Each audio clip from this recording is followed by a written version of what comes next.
Fedi Pilor, Guru Asuransi, 6 Desember 2024.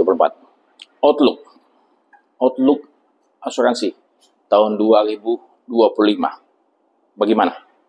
Bagaimana masa depan asuransi Indonesia? Banyak para petinggi, pejabat, para expert melakukan, mereka punya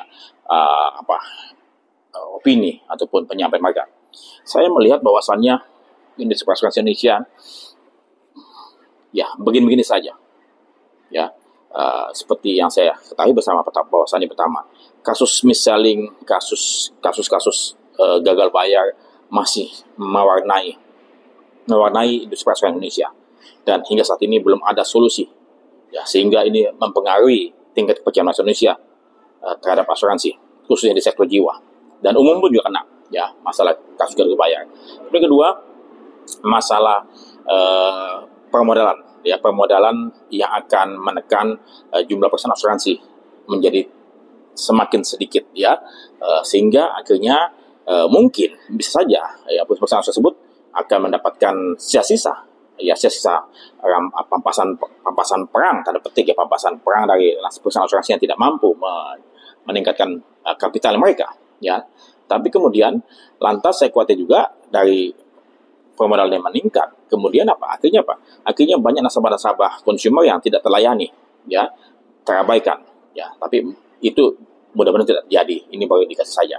Yang ketiga, masalah IFRS 17 ataupun BSAK, ya, yang terbaru terkait dengan masalah pemisahan pencatatan keuangan, ya. Ini akan membuat perusahaan asuransi khususnya jiwa, ya, sektor jiwa, itu akan mengalami penurunan aset yang besar-besaran. Kenapa? Karena selama ini mereka menggabungkan penerimaan premi tersebut, yang duit nasabah, yang investasi nasabah, itu menjadi mereka punya pembukaan jadi satu, sekarang mesti dipisahkan.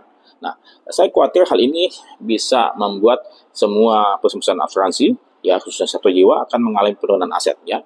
Dan pemakaian sistematika IT yang mumpuni itu pun juga akan membuat menjadi beban biaya, ya.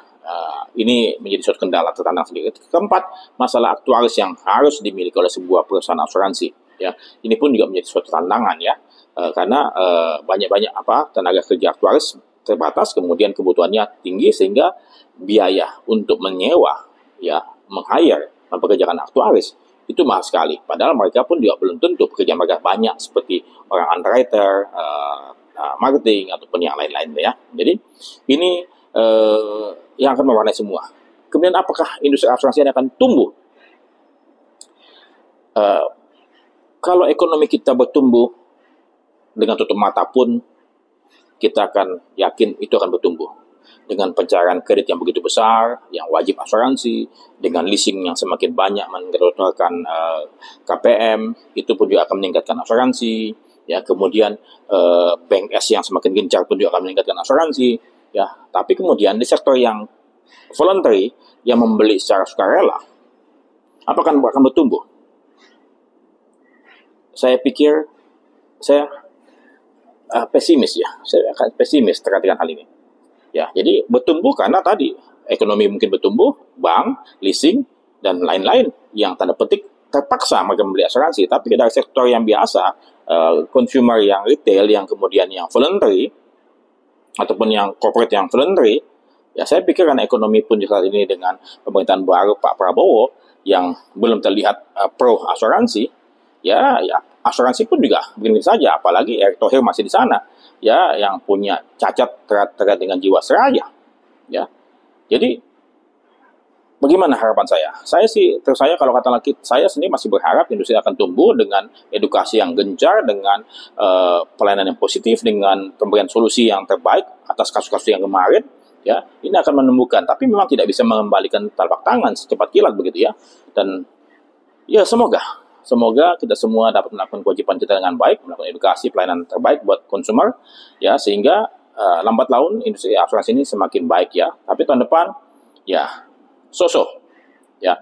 Saya Fedi Pilor, Guru Asuransi.